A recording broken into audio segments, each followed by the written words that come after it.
شکوہ اقبال کی مشہور نظم ہے. جو لوگ اقبال کو جانتے ہیں وہ سمجھتے ہیں اس بات کو کہ شکوہ کی اور جواب شکوہ کی امپورٹنس کیا ہے.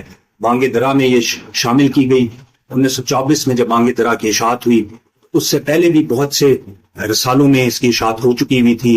انجمن حمایت اسلام کے سالانہ جلسے میں پڑھنے کے بعد اس کی دھوم مچ چکی تھی، اور جب بانگ درا میں اس کو شامل کیا گیا تو اس کو تیسرے حصے میں شامل کیا گیا بانگ درا کے، اور یہ 31 بند کے اوپر مشتمل نظم ہے. اگر ہم اس کو فردر ڈیوائڈ کریں تو اس کے پہلے 2 بند آپ سمجھ لیں ایک طرح سے انٹروڈکشن ہے، مقدمہ ہے، پرولوگ ہے، جس کو آپ پریفیس کہہ سکتے ہیں. وہ سٹارٹ اپ ہے کہ یہ وہ اقبال یہ ہمت شکوہ کرنے کی اور کس سے شکوہ کرنے کی، جس طرح ہم آگے دیکھیں گے وہ کیوں کر رہا ہے.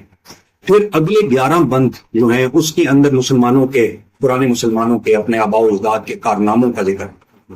اگلے 6 بند جو آئیں گے اس کے بعد وہ قصہ درد ہے، وہ ایک طرح سے شکوہ، اصل شکوہ جو اقبال کر رہا ہے اللہ سبحانہ تعالیٰ سے اپنی حالت زار پہ، یعنی مسلمانوں کی پریزنٹ سچویشن پہ، جو میرا خیال ہے آج بھی اسی طرح ویلڈ ہے، کیونکہ مسلمانوں کے حالات میں کچھ جنرلی فرق تو آیا نہیں، بلکہ اگر مجھ سے پوچھیں گے تو میں کہوں گا کہ ڈیٹوریٹ کی ہوئے ہیں.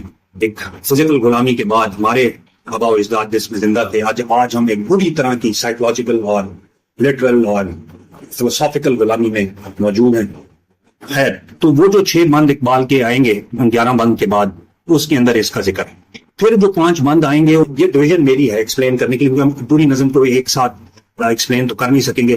تو اگلے 5 بند جو ہوں گے وہ کمپیریٹیو انالیسس ہوگا، پچھلے لوگوں کا اور اپنا، کہ ان میں کیا تھا اور میت کیا کامن ویلیوز ہیں، اور ان کے ساتھ اللہ سبحانہ تعالیٰ کا کیا تعلق رہا اور ہمارے ساتھ اب کیا حالات ہیں. اور آخری 7 بند جو کہ مارول ہے اقبال کی اس پوئم کا، اور شکوہ اٹ سیلف ایک ایپیٹوم ہے جس کو ضرورت السلام بولیں گے، وہ آخری 7 بند ہوں گے جو پھر لنک کرتے ہیں انفیکٹ اس کو جواب شکوہ سے. جب ہم اس پہ پہنچیں گے تو ہم دیکھیں گے کہ یہ شکوہ اس پر کس طرح لنک ہوتا ہے. اس پہ پڑھتے ہیں اور دیکھتے ہیں کہ اقبال کیا شکوہ کرنے لگا.